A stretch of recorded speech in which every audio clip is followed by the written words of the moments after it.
की ओम नमोजी आद्या वेद प्रतिपाद्या जय जय सौम्यत्या आत्मरूपा देवा तुझी गणेशू सकलामती प्रकाशू मने निवृत्ती दासू अवघारी जो. जसं आपण गणेशपत्रींच्या बाबतीत पाहतो की गणेशाच्या अनुषंगाने वनस्पती आले, तशाच विष्णूच्या अनुषंगाने आलेले आहेत किंवा शिवाला वाहणाऱ्या काही वनस्पती आलेल्या आहेत. जेव्हा आपण गणेशाचं स्वरूप पाहतो किंवा गणेशाला पाहतो तर त्यावेळेला दिसतं की एका हातामध्ये त्याच्या परशू आहे, एका हातामध्ये पाश आहे, एका हातामध्ये मोदक आहे आणि एक हात आशीर्वादाने दिलेला. ह्या 21 पत्रींना गणेशाच्या पूजेमध्ये वापरावं असं तिथं आख्यायिका आलेल्या आहेत किंवा त्यांच्या वेगवेगळ्या कथा आलेल्या आहेत की त्याचा उपयोग कशा पद्धतीने किंवा कुठल्या असुराच्या मृत्यूनंतर वापरल्या गेलेल्या. अर्जुनाचा क्षीरपाक करणं म्हणजे काय तर साधारणतः 2 ग्रॅम अर्जुनाचं चूर्ण घ्यायचं, त्याच्यामध्ये 1 कपभर दूध टाकायचं, गाईचं दूध, आणि 1 कपभर पाणी टाकायचं, ते उकळायचं आणि फक्त दूध उरवायचं आणि ते प्यायचं. असं जेव्हा क्षीरपाक बनवला जातो तर त्याचा फायदा दिसतो. गणपतीला आपण जास्वंदाचं फूल खूप प्रेमाने वाहिलं जातं किंवा सर्रास प्रत्येक घरामध्ये वाहतं, जसं मी दुर्वाचं बोललो तसं. तर आम्हाला जास्वंदाबद्दल थोडंसं सांगायला नक्कीच चालेल. वक्रतुंड महाकाय सूर्यकोटी समप्रभ निर्विघ्नं कुरु मे देव सर्वकार्येषु सर्वदा. नमस्कार मंडळी, आजची सुरुवात वेगळी हो, कारण विषयही वेगळाच आहे. थंबनेलून तुम्हाला तो कळलाच असेल. पण आजचा विषय हा घेण्याचं कारण आहे, गणपती जवळ आले आहेत, त्याच्यानंतर सगळीकडे उत्साहाचं वातावरण आहे आणि गणपती असा देवता आहे की जो सगळ्यांची प्रिय आहे, सगळ्यांना आवडतं. ते रूपच एवढं लोभस आणि प्रेमळ असतं. पण गणपतीसोबतच बऱ्याचशा गोष्टी येतात. ज्यावेळेस गणपतींची पूजा केली जाते त्यावेळेस आपण बघतो की काही वनस्पती, काही पत्री ह्या आवर्जून वाहिल्या जातात किंवा आपल्याला बाजारांमध्ये पण त्या वनस्पती त्या त्या वेळेला दिसतात. तर त्याच्यामध्ये मग दुर्वा तर सगळ्यांना माहितीच आहे, त्याच्यानंतर केवडा, या गोष्टी माहितीच आहेत. पण याच्या व्यतिरिक्तही काय आहेत, कारण ग्रंथांमध्ये आयुर्वेदामध्ये अशा 21 पत्री सांगितलेल्या आहेत. पण या 21 पत्री नेमक्या काय आहेत, त्यांचं औषधी महत्त्व काय आहे ते गरजेचं आहे. कारण आपण असं होतं की बाजारात मिळते, वाहिली पाहिजे, आईबाबांनी वाहिली होती, आजीनी वाहिली होती, एक परंपरा म्हणून आपण त्या वाहतो आहे. पण कुठेतरी मला असं वाटतं की त्या वनस्पतींचं महत्त्व आपल्याला माहीत नाही, त्यांचे औषधी गुणधर्म आपल्याला माहीत नाहीत, त्या कुठल्या रिजनमध्ये मिळतात किंवा त्या कुठल्या रिजनसाठी शरीरातल्या वापरल्या गेल्या पाहिजेत हे माहिती करून घेणंही तितकंच गरजेचं आहे. म्हणूनच आज आपण या गप्पांना सुरुवात करतात. आणि आज आपल्यासोबत आहेत डॉक्टर अभिजित शिरकांडे सर. नमस्कार सर. नमस्कार. जे गोळाबेळीचे जुने प्रेक्षक आहेत त्यांना माहितीच असेल की सरांसोबत आपण ऑलरेडी एक पॉडकास्ट केलेला आहे. त्याच्यात सुद्धा सरांनी खूप सुंदर वनस्पतींबद्दल खूप डिटेलमध्ये माहिती दिली होती. आणि सर एक वनस्पती तज्ज्ञ पण आपण म्हणू शकतो अशा आहेत. त्याच्याजवळ सरांचा दांडगा अभ्यास आहे आयुर्वेदिक आणि वनस्पती यांच्याशी रिलेटेड. आणि सर सध्या डॉक्टरेट कंप्लीट झालेली आहे सरांची PhD कंप्लीट झालेली आहे.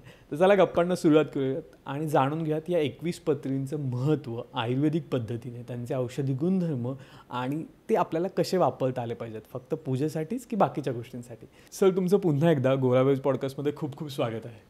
धन्यवाद ऋषिकेश. सुरुवात खूपच छान केली. आणि जसं ऋषिकेश तुला माहीत असेल की कुठल्याही कार्याची सिद्धी करणं किंवा ती सिद्धी प्राप्त करून घेणं हे गणेशाच्या आशीर्वादाशिवाय शक्यच नाही. Yes sir. तर त्यामुळे ज्ञानेश्वरी आपण सुरुवात केली वाचायला जरी, तर त्यामध्ये तुला सुरुवातच आपल्याला मिळेल की ओम नमोजी आद्या वेद प्रतिपाद्या जय जय सौम्यत्या आत्मरूपा देवा तुझी गणेशू सकलामती प्रकाशू मने निवृत्ती दासू अवघारी जोजी. येस. सो जेव्हा आपण गणेशाचं स्वरूप पाहतो किंवा गणेशाला पाहतो तर त्यावेळेला दिसतं की एका हातामध्ये त्याच्या परशू आहे, एका हातामध्ये पाश आहे, एका हातामध्ये मोदक आहे आणि एक हात आशीर्वादाने दिलेला आहे. नक्कीच. तर इंद्रियांवरती तुझं कंट्रोल ठेवणं किंवा तुम्ही इंटेलेक्च्युअली बायसेक्ट करणं हे आपण त्याच्याकडनं शिकणं गरजेचं आहे. पाश हा जो आहे तो इंद्रियांना कंट्रोल करण्यासाठी आहे. ओके. म्हणजे आपल्याला सारखं वाटतं की स्क्रोल करावं, इंस्टाग्राम बघावं किंवा सोशल मीडियाच्या मागे जावं, ठीक आहे.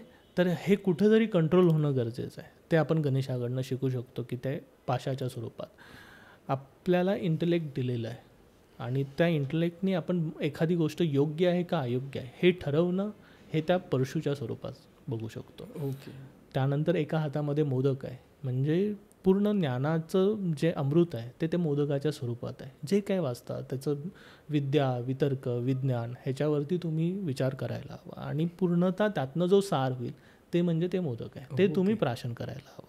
आणि एक हात हा आशीर्वादाच्या स्वरूपात जे तुम्हाला मिळालं आहे ते तुम्ही समाजाच्या उपयोगासाठी वापरायला गेलं पाहिजे. हे जर करता आलं तर तुम्ही गणेशाकडनं सगळं सिद्धी प्राप्त करून घ्या. नाही, नक्कीच सर. आणि त्याच्यामुळेच मला वाटतं आपण हा घाट घातला आणि आपण त्याच्यामुळेच ही औषधी वनस्पती पण जाणून घ्यायच्यात, कारण फक्त पूजेला वापरून त्यांचं महत्त्व मला वाटतं होत नाही आहे. ते आपण दैनंदिन जीवनात वापरलं. त्याचबरोबर ते जर एखाद्या कंटेंटमध्ये आहे की आपण एखादा आयुर्वेदिक प्रॉडक्ट बघतो, त्यात ते कंटेंट आहे की दुर्वा लिहिलं आहे कोणीतरी किंवा दुर्वाचा रस लिहिला आहे, तर मग आपल्याला ती माहिती असणं पाहिजे की खरंच हे कशासाठी उपयोग येते आणि म्हणूनच आपण हे करतोय. असं आपण गणेशपत्रींच्या बाबतीत पाहतो की गणेशाच्या अनुषंगाने वनस्पती आले आहेत, तशाच विष्णूच्या अनुषंगाने आलेले आहेत, किंवा शिवाला वाहणाऱ्या काही वनस्पती आलेल्या आहेत. तसंच नक्षत्र पुराण आलं, म्हणजे नक्षत्राच्या अनुषंगाने वनस्पती कुठल्या असायला पाहिजेत, कुठल्या नक्षत्राला कुठल्या वनस्पती उपयोगी पडतात, राशीनुसार कुठल्या वनस्पती पाहिजेत, ग्रहांनुसार नवग्रह उद्यान नावाची एक कन्सेप्ट आलेली आहे. तर आपल्या पूर्वीच्या शास्त्रांमध्ये खूप चांगलं आहे, म्हणजे निसर्ग हा माणसासोबत किती जुळलेला आहे हा आपल्याला पूर्वीपार आपल्या संस्कारांमध्ये आलेला आहे. त्याचा आत्मसात परत करणं, त्याच्यावरती विचार करणं आणि त्याला शास्त्रीय पातळीवरती जोडणं हे खूप महत्त्वाचं आहे. आणि त्यासाठी तू हा जो पूर्ण उपक्रम चालू केलेला आहेस तर त्याला खरंच धन्यवाद. नक्कीच सर, खूप खूप तुमचा आभार. पण आता आपण मला वाटतं जसं तुम्ही गणपतीचं वर्णन केलं, आता आपण डायरेक्ट पत्रींकडे येऊयात. मला जर तुम्ही 21 पत्रींची लिस्ट सांगितली आणि मग आपण सुरुवात करूयात तर आवडेल, कारण त्यानिमित्ताने एक आढावा तरी येईल सगळ्यांना की याच्यात आपण काय नेमकं डिस्कस करणार आहोत. पण त्याआधी पुण्यातला अक्षरधारा म्हणून बुक गॅलरी आहे, त्यांच्या थ्रू तुम्हाला एक छोटीशी गिफ्ट. अरे तर नक्कीच काढून दाखवाल, कुठलं पुस्तक आहे? अरे वा, छान. तीळ आणि तांदूळ, गदी माडगुळकरांचं. Yes sir. आणि हे तर मराठीतले खूप प्रसिद्ध लेखक आहेत ते तर आहेच, पण अक्षरधारा बुक गॅलरी जी आहे ती जवळपास गेले 30-35 वर्ष झालं पुण्यामध्ये फक्त मराठी पुस्तकांचा प्रसार करतायत. हां, सोबत इंग्लिश पुस्तकंही आहेतच, पण मूळ मराठी पुस्तकांचं. आणि छोटेखानी झालेलं बुकची स्टोअर आज बुक गॅलरीमध्ये कन्वर्ट झालेलं आहे. तर नक्कीच खूपच छान, धन्यवाद ऋषी. आणि स्पेशल थँक्स टू अक्षरधारा. आणि तुम्हाला जर अक्षरधाराचे काही पुस्तकं हवे असतील तर आपल्या डिस्क्रिप्शनमध्ये आणि पेन कमेंटमध्ये लिंक आहे, तर नक्की चेकआउट करू शकता. तसं आता आपण सुरुवात करूयात. गणपतीचे दिवस आलेत आणि सगळीकडे धामधूम असते आणि मोदक तर सगळ्यांना खायचं असतात, सगळ्यांना माहिती असतात, पण त्याच्यासोबतच बऱ्याचशा पत्री जसं मी बोललं की त्या मार्केटमध्ये अवेलेबल असतात, राईट?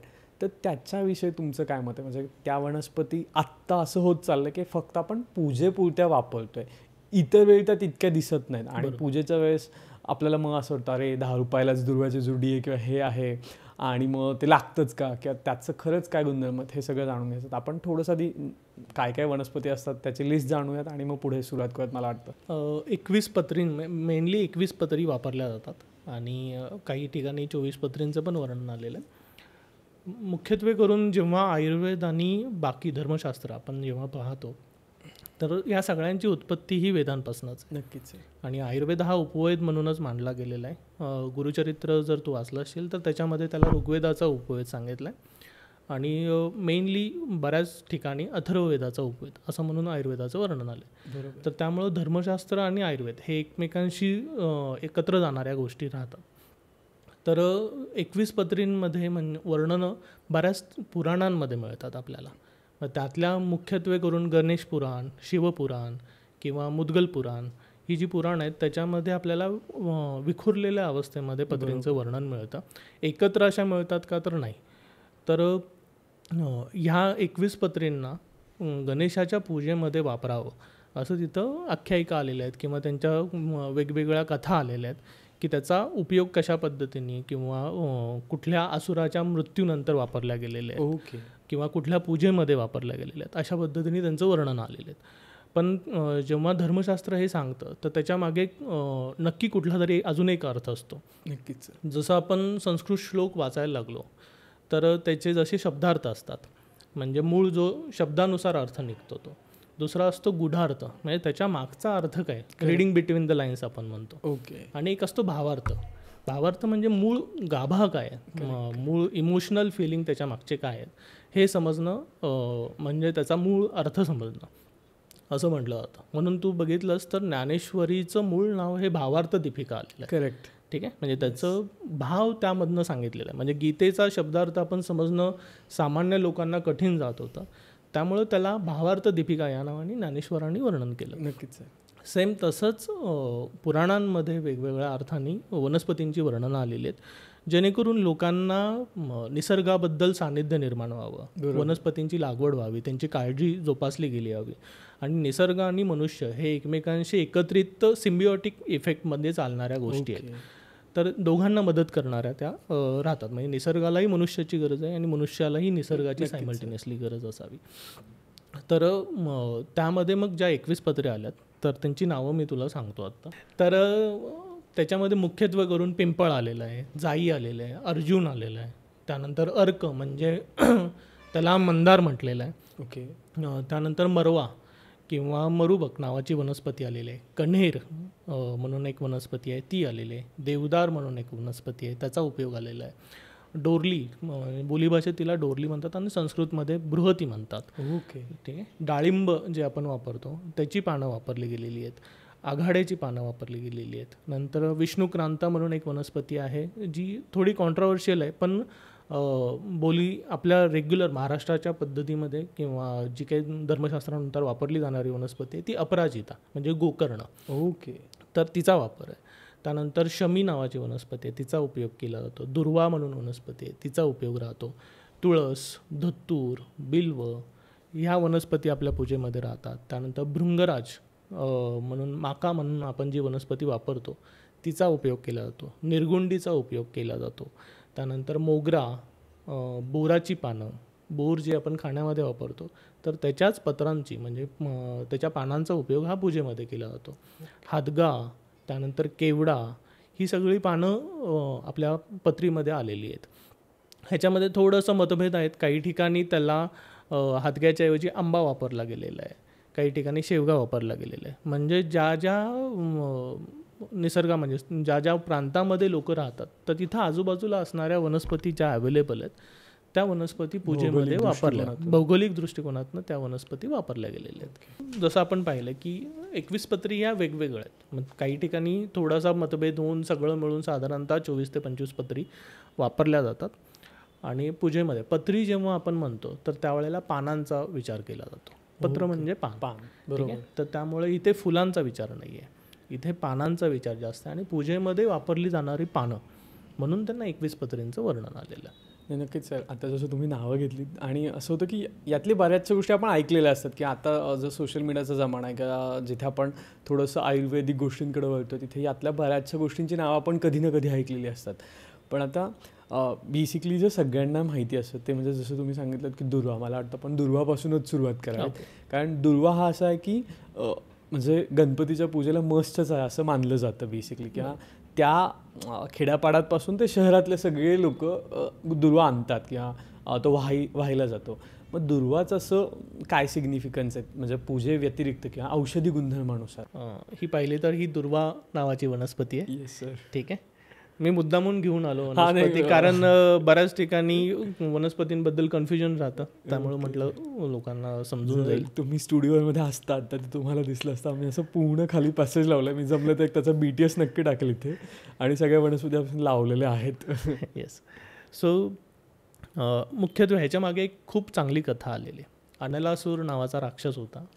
अनल याचा अर्थ अग्नी असा होतो. ठीक आहे. मुख्यत्वे करून गणेश पुराणातल्या तू कथा वाचायला लागलास तर तुला लक्षात येईल की त्याच्यामध्ये षड्रिपू जे आपल्याला आलेले आहेत, काम, क्रोध, भय, मोह, मत्सर. ठीक आहे. तर ह्यांच्या अनुषंगाने असुरांची उत्पत्ती झाली आणि त्यांचा नाश करण्यासाठी गणपती तिथं आले होते. अनलासुराशी जेव्हा गणपतींचं युद्ध झालं होतं तर त्यावेळेला त्याच्या असणाऱ्या रक्तामुळे प्रचंड दाह निर्माण झाला. म्हणजे त्यातला असणाऱ्या अग्नीमुळे तो दाह निर्माण झाला आणि तो दाह कशाने थांबत नव्हता. तर त्यावेळेला दुर्वा अर्पण केला गेलेला गणपतींना. तर ह्याच्यातनंच आपल्याला लक्षात येतं की कोणत्याही पद्धतीने जेव्हा दाह शरीरामध्ये निर्माण होतो, दाह हा मानसदाह पण असू शकतो किंवा शरीरामध्ये निर्माण होणारा दाह, तर त्यावेळेला आपल्याला दुर्वांचा वापर करता येतो. ठीक आहे. रक्तपित्त नावाचा एक आजार सांगितलेला आहे की ज्याच्यामध्ये आपली बहिर्मुख स्रोतसं म्हणजे गुदद्वार, योनिमार्ग किंवा नासामार्ग, तोंडावाटे, डोळ्यांवाटे, कानावाटे वेगवेगळ्या मार्गातनं जेव्हा रक्त पडायला लागतं तर त्यावेळेला दुर्वांचा रस देण्याचा प्रघात आहे. पूर्वी जर तुम्ही बघितलं असेल की लहान मुलांना उन्हामध्ये खेळल्यानंतर जेव्हा गुळणा फुटायचा, नाकातनं रक्त यायचं, बरोबर, तर त्यावेळेला थंड पाणी दिलं जायचं आणि सायमल्टेनियसली डोक्यावरती पाणी टाकलं जायचं आणि त्यानंतर आजी जी असायची ती 1 चमचाभर दुर्वाचा रस खडीसाखरेबरोबर द्यायची मुलाला पहिला. तर त्यांनी ते रक्त थांबण्यासाठी आणि परत रिपीटेडली ते एपिस्टॅक्सिसचे अटॅक जे आहेत ते न यावेत ह्याच्यासाठी दुर्वाचा उपयोग केला जातो. दुर्वा कल्प म्हणजे जसा शतावरी कल्प केला जातो सेम तशा पद्धतीने दुर्वाचा एक कल्प बनवला जातो. आणि त्या कल्पाचा उपयोग हा ज्यांना पित्त प्रकृती आहे, ज्यांना प्रचंड प्रमाणामध्ये अम्लपित्ताचा त्रास होतो किंवा जेव्हा मलप्रवृत्ती पास होते त्यावेळेला प्रचंड प्रमाणामध्ये गुददाह राहतो, रक्ताशयाची लक्षणं राहतात, इवन ज्यांचा HB कमी असतो, ॲनिमियासारखी कंडिशन असते, तर त्यावेळेला त्या दुर्वाकल्पाचा उपयोग खूप चांगला करता येतो आपल्याला. तर मुख्यत्वे करून जेव्हा आपण दुर्वांचे प्रकार पाहतो, दुर्वा ही आपल्याला फक्त हिरवीच दिसते, पण ग्रंथानुसार आयुर्वेदानुसार त्याचे वेगवेगळे प्रकार आलेले आहेत. नीलदुर्वा, श्वेतदुर्वा, आणि जी पूजेमध्ये वापरली जाते, जिची सगळ्यात चांगला उपयोग होतो किंवा औषधातही ज्याचा चांगला उपयोग होतो ती नीलदुर्वा. ठीक आहे. नीलदुर्वाचा वापर हा जर आपल्याला करता आला तर चांगलं, पण ती थोडी अजून मिळायला थोडीशी माहिती पण पाहिजे की कुठला प्रकार आहे. कारण जनरली सर बऱ्यापैकी असं होतं की आपल्याला माहिती असतं की 3 पानच व्हायचे आहेत आणि त्याचे 21च दुर्वा व्हायचे आहेत. याच्या पलीकडे जाऊन आपण कधीच विचार करत नाही आणि बहुतेक त्याच्यासाठीच आपण हा पॉडकास्ट करायचा अट्टाहास करतो की त्या पूजेला तर आवश्यक असतात किंवा एखादी वनस्पती कमी असेल तरी चालेल, पण तिचं औषधी महत्त्व काय किंवा ती आपण कशा पद्धतीने वापरली जाते किंवा एखाद्या प्रॉडक्टनी जर ती मेन्शन केली की आमच्याकडे ती आहे, तर नेमकं ती आहे तर ती काय आपल्याला बेनिफिट देते हे आपल्याला कळलं पाहिजे आजच्या जगानुसार. मला वाटतं ते जास्त महत्त्वाचं आहे. पण आता याच्यासोबतच एक येत असेल ते की रुईचं पान पण दिसतं आणि मला आठवतं की लहानपणी ना काटा टोचलाय किंवा काहीतरी झालंय, कुठे आंब्याच्या बागेत बिगेत गेलोय तर ते रुईचं पान दिलं जायचं, रुईचं चेक. पण रुईचं पान पण पूजेत वापरतो. पण याच्या व्यतिरिक्त रुई कशासाठी आपण वापरतो अजून किंवा कसं आहे त्याचं महत्त्व? रुईला अर्क म्हणतात. अर्क संस्कृतमध्ये अर्क म्हणून त्याचं नाव आलेलं आहे. आणि अर्क रुईची बाकी पर्यायी नावं जी संस्कृतमध्ये आलेली आहेत ती जर बघितली तर त्याला तेजाचं प्रतीक म्हणजे सूर्याच्या अनुषंगाने जी सगळी नावं आलेली आहेत, रवी किंवा अग्नी, अशा पद्धतीने सर्व नावं ही रुईसाठी वापरली जातात. अर्काच्या बाबतीत किंवा रुईच्या बाबतीत जर पाहिलं तर जेव्हा तू त्याचं मूळ पाहिलंयस का कधी त्या वनस्पतीचं? नाही, पानच पाहिलं. कारण आता एक नवीन ट्रेंड पण आहे ना, दर शनिवारी हनुमानाच्या मंदिरात जाताना लोक सुद्धा पूर्ण माळ वाहतात किंवा बरंच काय, तो पण एक दिसतोय आता. तर असं म्हटलं जातं की रुईच्या मुळामध्ये गणपती राहतो.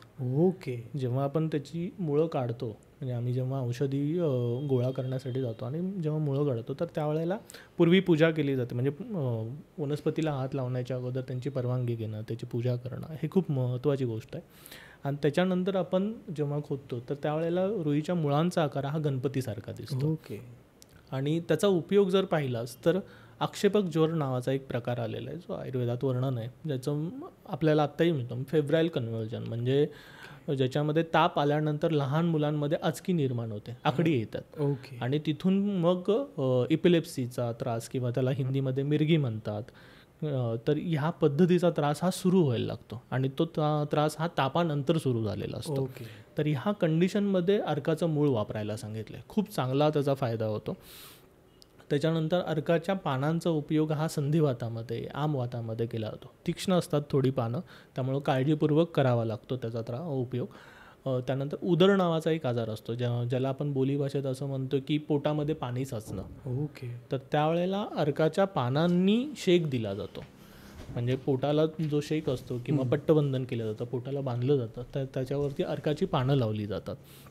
सेम त्याच पद्धतीने पत्रपुट्टली शेक नावाचा पंचकर्मातला एक प्रकार आहे की जेव्हा सांधेदुखी असते किंवा तापानंतर येणारी बरीचशा प्रमाणामध्ये गुडघ्यांना असणारी सूज किंवा दुखणं, ह्याच्यामध्ये जो शेक दिला जातो तर त्याच्यामध्ये काही ठराविक पानं आलेली आहेत. त्यातलं एक महत्त्वाचं पान म्हणून अर्कपत्र पकडलं जातं.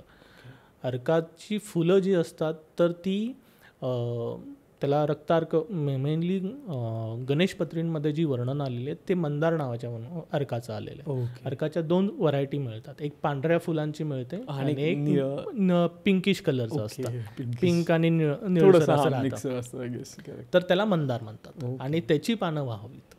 म्हणजे श्वेतार्क हा वापरायला नाही सांगितलेला पूजेमध्ये, मंदाराचा उपयोग करायला सांगितला. आणि त्याच रक्तार्क पुष्प जी रक्तवर्णी जी फुलं असतात त्यांचा उपयोग हा ज्यांना ब्रेन हेमरेजची कंडिशन असते, की ज्या वेळेला रक्ताची गुठळी ही ब्रेनमध्ये जाऊन त्यांनी इम्पॅक्ट झालेला असतो आणि पॅरालिटिक चेंजेस आलेले असतात, म्हणजे पक्षाघात झालेला असतो, तर त्यावेळेला आम्ही औषधामध्ये त्या फुलांचा वापर करतो.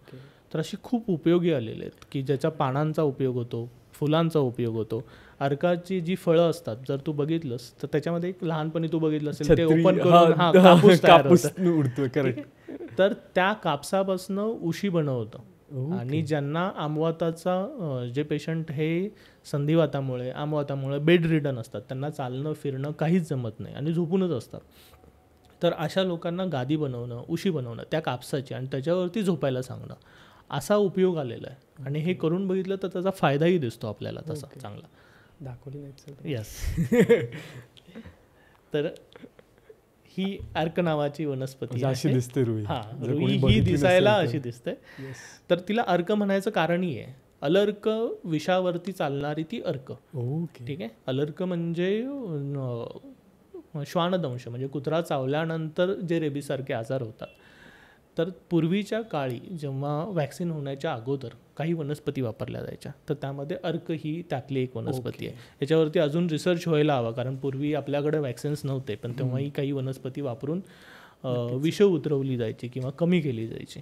तर याच्यावरती रिसर्च करून खरं पुढचं काम व्हायला हवं चांगलं. नक्कीच सर. पण आता सर त्याच्यासोबतच तुम्ही मगाशी पिंपळ हे एक नाव घेतलं, आणि पिंपळ म्हटलं की ना सगळ्यांना ती भीती असते. म्हणजे जे गावाखेड्यातून आलं ते रिलेट पण करू शकतील की पिंपळाचं म्हणजे अरे त्याचं भूत असतं किंवा अमावस्या पौर्णिमेला जाऊ नये. पण पिंपळ पण आपण बघतो की पूजेत यूज केलं जातं. मग त्याचा औषधी दृष्टिकोनातून काय गुणधर्म आहे? येस, खूप चांगला क्वेश्चन आहे तुझा ऋषी. हे पिंपळाचं पान आहे. ठीक आहे. आता आपल्या आजूबाजूला 2 वनस्पती मिळतात ज्या पिंपळासारख्याच दिसतात. एक असतं आष्टा नावाची वनस्पती, त्याची पानं मोठी असतात, आणि दुसरं असतं पिंपळ. ठीक आहे. तर पिंपळाला आध्यात्मिक महत्त्व खूप आलेलं आहे. अग्नीने त्याच्या ठिकाणी आश्रय घेतला होता. अग्निदेवता जेव्हा युद्धामधनं आले होते तर त्यावेळेला आश्रय घेण्यासाठी त्यांनी पिंपळाच्या ठिकाणी आले होते. अश्वत्थ म्हणजे त्याला दुसरं पर्यायी नाव आलेलं आहे संस्कृतमध्ये, अश्वत्थ. आणि अग्नी हे अश्वाच्या स्वरूपामध्ये आलेले होते, तर त्यामुळे त्याला अश्वत्थ म्हटलं जातं. तू जर ह्याच्या पानांचा आकार बघितलास तर हा हृदयाकृती आहे. करेक्ट. त्यामुळे हृदयाच्या रक्तवाहिन्यांवरती जाणारं हे औषध चांगलं राहतं.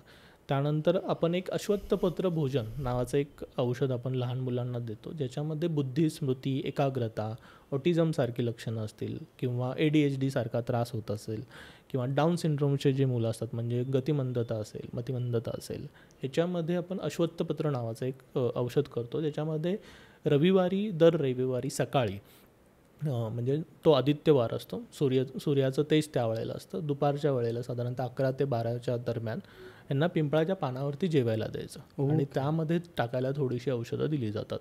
त्याच्यावर एक चिमूटभरच असतात, त्यामुळं भाताची चव काय बदलते असं काही नाही. वरण भात मेनली दिलं जातं तूप टाकून, आणि मसूर डाळ सोडून कुठलीही डाळ वापरता येते, आणि साधा भात.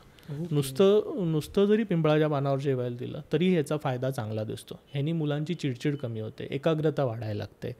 त्याच्यानंतर डाऊन सिंड्रोममध्ये जी लाळ गळत असते, रिपीटेडली जंत होण्याची जी टेंडन्सी असते ती त्यांनी कमी होते. मुलांचं कॉन्सन्ट्रेशन किंवा एखाद्या स्पेसिफिक ॲक्टिव्हिटीमध्ये जे इन्व्हॉल्वमेंट असायला हवं ते जास्त वाढायला लागतं. तर ह्याचा बुद्धीवरती जाण्याच्या हिशोबाने खूप चांगला फायदा होतो. जेव्हा रससिद्ध किंवा नागार्जुनांनी ह्या पिंपळाचं वर्णन खूप चांगलं केलेलं आहे. रसशास्त्रानुसार असं म्हटलं जातं की पिंपळाच्या पानामध्ये पारा राहतो. ठीक आहे. तर मग बऱ्याचशा धातूंच्या निर्मितीमध्ये पिंपळाच्या पानांचं वर्णन केलेलं आहे, त्याचा फायदा होतो आपल्याला. तर अशा पद्धतीने पिंपळाचा उपयोग आपण आयुर्वेदामध्ये करतो. नक्कीच. म्हणजे जसं तुमच्याकडून ऐकायला मिळतं तसं जाणवतं की यार आपण फक्त त्याला एक झाड म्हणून की एक वनस्पती म्हणून बघतो, या पूजेचं एक साहित्य म्हणून बघतो, पण ॲक्च्युली त्याचे खरंच वेगळे खूप उपयोग आहेत जे आपण माहिती करून घेतो आहे, असले पाहिजेत जनरली आपल्याला. मुख्य कसं आहे की आपण गणपतीचा जेव्हा विचार करतो तर गण मीन्स त्याला शिवगणपण म्हटलं जातं धर्मशास्त्रानुसार, आणि आयुर्वेदाच्यानुसार जेव्हा मी विचार करतो किंवा आम्ही विचार करतो तर गण याचा अर्थ इंद्रिय होतो. आपली एकादश इंद्रिय जी सांगितलेली आहे, ज्याच्यामध्ये 5 ज्ञानेंद्रिय आहेत, 5 कर्मेंद्रिय आहेत आणि उभयात्मक मन आहे आपलं. तर यांचा अधिपता म्हणजे त्यांच्यावरती अधिकार ज्याचा आहे तो गणपती. ओके. मग तुम्ही असं म्हटलं जातं की तुम्हाला जेव्हा साधना करायची असते किंवा सतोत्कर्ष करायचा असतो तर त्यावेळेला तुमचा इंद्रियांवरती कंट्रोल असणं गरजेचं आहे. मग याच्यासाठी तुम्ही गणपतीची आराधना करावी. एक आपण जेव्हा पाहतो की गणेशाच्या आजूबाजूला 2 रिद्धी आणि सिद्धी असतात. बरोबर. ठीक आहे. रिद्धी ही नेहमी आपल्याला लक्ष्मीचं प्रतीक मानलं जातं आणि सिद्धी हे सरस्वतीचं प्रतीक मानलं जातं. गणेश हा एकमेव असं देवता आहे की जो तुम्हाला बुद्धी आणि ऐश्वर हे एकत्र देतो. तर त्यामुळं गणपतीची आराधना ही त्या पद्धतीने केली आणि त्याचे जे पुत्र सांगितले ते शुभ आणि लाभ. म्हणजे तुमच्याकडे जर लक्ष्मी आणि सरस्वती एकत्र असेल म्हणजे नॉलेज आणि पैसा हा जर एकत्र आणि योग्य मार्गाने आलेला असेल तर तुम्हाला शुभ लाभ मिळणार. करेक्ट. तर गणेशाची आराधना ही त्या पद्धतीने आलेली आहे आणि तशा पद्धतीनेच आपल्याला विचार करणं. मग ह्या वनस्पतींचा विचारही तसाच आलेला आहे. म्हणजे ज्या वेळेला आपण गणेशाचं स्वरूप पाहतो तर त्यामध्ये प्रचंड प्रमाणामध्ये पोट सुटलेलं आहे, वजन जास्त आहे. ठीक आहे. त्याला प्रमेह होण्याची शक्यता किंवा प्रमेही रुग्ण अशा पद्धतीने, प्रमेह म्हणजे डायबिटीस. ओके. ठीक आहे. डायबिटीस होणाऱ्या व्यक्तींना ह्या सगळ्या 21 पत्रींचा फायदा होतो. ज्यांचं वजन खूप वाढलेलं आहे त्यांना ह्या 21 पत्रींचा फायदा होणार. ज्यांच्यामध्ये प्रचंड प्रमाणामध्ये खूप जास्त इंटेलेक्च्युअल वर्क आहे पण बसूनच काम आहे. आत्ता बघितलंच तर साधारणतः 70 ते 75% सगळी आपली मुलं जी आहेत किंवा आजची पिढी जी आहे त्यांचं बसून काम राहतं आणि त्यांना प्रचंड प्रमाणामध्ये वजन वाढणं किंवा खूप जास्त ब्रेन वर्क सायमल्टेनियसली करावं लागतं. तर ह्या कंडिशनमध्ये या 21 पत्रींचा वापर आपल्याला कुठं ना कुठे येतो. आता सर म्हणजे तुम्ही हे जे सांगितलं गणपतीचं ते तर पटतंय किंवा ते एक वेगळा विचार दिसतोय जी आत्ताची सगळी गोष्ट चालली त्याच्यानुसार. पण त्याचसोबत मला एक जाणून घ्यायला आवडेल की वारकरी संप्रदाय म्हणा किंवा सत्यनारायणाची पूजा म्हणा किंवा अजून अशा बऱ्याचशा पूजा आहेत किंवा इव्हन आपण बघतो की प्रसादावर पण श्रीकृष्णाला जेव्हा आपण प्रसाद अर्पण करतो त्यावेळेस तुळशीचं पत्र ठेवलं जातं किंवा तुळशीचा शेंडा किंवा मंजुळा ठेवल्या जातात थोड्याशा प्रमाणात. तर मग तुळस पण एकंदरीत या पत्रींमध्ये तर मग तुळसचं बाकीचं महत्त्व काय? कारण आत्तापर्यंत तुळस म्हणजे काय असतं किंवा बऱ्यापैकी माहिती आहे की चहात काढ्यात टाकायचे आणि चहा प्यायचा किंवा सर्दी खोकला झाला तर काढा द्यायचा बुवा. पण याच्या व्यतिरिक्त काय महत्त्व आहे आयुर्वेदा दृष्टीने? एकतर पहिल्यांदा तुळस दाखवूया आपण. तुळस या नावाखाली बऱ्याच वनस्पती वापरल्या जातात. ते आहे म्हणा पण हे घराघरात असते म्हणजे घराघरात संस्कृती आहे आपल्याकडे. तर ही तुळस नावाची वनस्पती आहे आणि तिचे बरेचसे प्रकार मिळतात. ग्राम्य तुळस आहे, वन तुळस आहे आणि आपली घरामध्ये लावणारी कृष्ण तुळस आहे. बरोबर. तर मुख्यत्वे करून मुख्य पूजेमध्ये तुळशीचं डिरेक्टली वर्णन येत नाही. कारण तुळस ही गणपतीच्या पूजेमध्ये साक्षात वापरली जाते असं होत नाही. ओके. पण 21 पत्रींमध्ये वर्णन आलेलं आहे. आणि तुळस आणि गणेशाची एक कथा आहे. परत सांगू का तुला? चालेल थोडक्यात. चालेल नक्कीच. तुळसाला गणेश आवडत होते तुळशीला आणि असं वर्णन आलेलं आहे पुराणांमध्ये की गणेश हे बुद्धिवान किंवा तेजस्वी असे असल्यामुळे तुळशीला ते जास्त आवडायचे. आणि जेव्हा तुळशीनी त्यांच्याकडे लग्नाची मागणी केली किंवा लग्नाच्या संदर्भात बोलणं केलं तर गणेशाचं म्हणणं होतं की मला लग्न करायचं नाही आहे, मी ब्रह्मचर्य पालन करणार आहे आणि माझं विद्यादान आणि विद्यार्जनाचं काम फक्त मेंटेन ठेवणार आहे. ओके. मग त्यावेळेला तुळशीनी शाप दिला होता गणेशाला की तुमचं ब्रह्मचर्य टिकणार नाही आणि तुमची 2 लग्न होतील. आणि ती 2 लग्न म्हणजे रिद्धी आणि सिद्धीच्या अनुषंगाने म्हणजे ब्रह्म कन्या म्हणून त्यांचं वर्णन आलेलं आहे. बरोबर. तर आणि त्या संदर्भात मग गणेशांनी तुळशीला शाप दिला होता की तुम्ही माझ्या डिरेक्टली कुठल्याही साक्षात पूजेमध्ये वापर केला जाणार नाही. तर त्यामुळे गणेश पूजन जेव्हा मुख्यत्वे करून जास्त होतात तर त्यावेळेला डिरेक्टली तुळशीचं वर्णन येत नाही. पण जेव्हा आपण पाहतो की प्रमेहाच्या संप्राप्तीमध्ये म्हणजे ज्यांना डायबिटीज होतं तर त्याच्यामध्ये तुळस चांगली काम करते. ज्यांना स्थौल्य म्हणजे वजन खूप वाढलेलं असतं त्यांनी तुळशीचं पाणी पिण्यामध्ये ठेवलं तर त्यांनी वजन कमी होतं. तर असे त्या सदृश्याने जे आजार येतात तर त्या सगळ्या आजारांमध्ये तुळशीचा फायदा आपल्याला चांगला करून घेता येतो. करेक्ट. खूप चांगलं सांगायचं झालं तर तुळशीची मुळं असतात तर ती वजन कमी करायला चांगली काम करतात. त्याचं ओके. साधारणतः 2.5 ग्रॅमपर्यंत तुळशीची पावडर घेतली आणि ती मधाबरोबर घेतली तर त्यांनी वजन कमी व्हायला फायदा होतो. तुळशीच्या मंजिऱ्या ज्या असतात, जर तू बघितलंस तर त्याच्या आतमध्ये काळे बी असतात. हां, एक छोटंसं असतं. हां, तर त्या बिया जर घेण्यामध्ये राहिल्या तर त्यांनी पित्त कमी होतं, उष्णता कमी होते, पण वजन वाढतं. ओके. ठीक आहे. तुळशीची पानं जी असतात, तुळशीच्या काड्या बाकीच्या ज्या आहेत त्या वजन कमी करणार आहेत आणि तुळशीच्या आतल्या असणाऱ्या बिया ह्या वजन वाढवणार आहेत. ओके. तर एकाच वनस्पतीमध्ये 2 वेगवेगळे पद्धतीने आपल्याला फायदा घेता येतो त्याचा. सर्दी, खोकला, ताप ह्याच्यामध्ये तुळशीचा आपण उपयोग करतोच. म्हणजे आजीबाईच्या बटव्यामध्ये सगळ्यात महत्त्वाचं असणारं औषध हे तुळस तुळस आहे, सांगितलेलं आहे. तर रक्षोघ्न म्हणून वर्णन आलेलं आहे त्याचं, की जे व्हायरसेस, बॅक्टेरिया ह्याच्यापासून निर्माण होणारे जे त्रास आहेत किंवा आजार जे आता दिसत आहेत आपल्याला, तर त्यांच्यापासून बचाव करण्याच्या हिशोबाने तुळशीचा वापर केला जातो. जेव्हा खूप जास्त प्रमाणामध्ये ताप राहतो जो उतरत नाही कशाने, तर त्यावेळेला एक खूप चांगलं औषध आयुर्वेदामध्ये वर्णन केलेलं आहे त्रिभुवन कीर्ती नावाचं.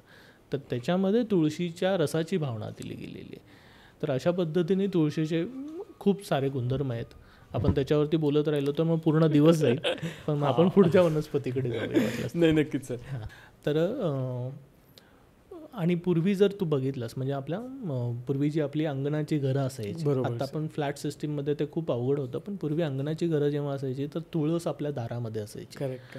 आणि सकाळी तू उठायचास किंवा आपली आजी उठलेली बघायची, मग ती सगळं पूजा अन्निक वगैरे झालं की तुळशीला पाणी वाहणं, तिथं उदबत्ती लावणं, पूजा करणं, हे सगळं बघितल्यावरती आपोआपच मन प्रसन्न होतं. नक्कीच सर. आणि जे एन्झायटी, डिप्रेशन किंवा आता बायपोलर डिसऑर्डरसारखे मानसरोग बऱ्यापैकी आपल्याला जाणवत आहेत की खूप जास्त वाढत चालले आहेत आफ्टर कोविड.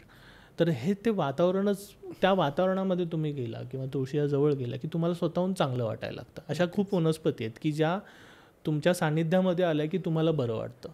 Yes sir. ठीक पण आहे. आपण हे ऐकतोच ना की तुळस ऑक्सिजन खूप जास्त Yes. प्रमाणात रिलीज करते आणि त्याच्याने तुम्हाला कामनेस येतो, शांतपणा येतो. नक्कीच सर.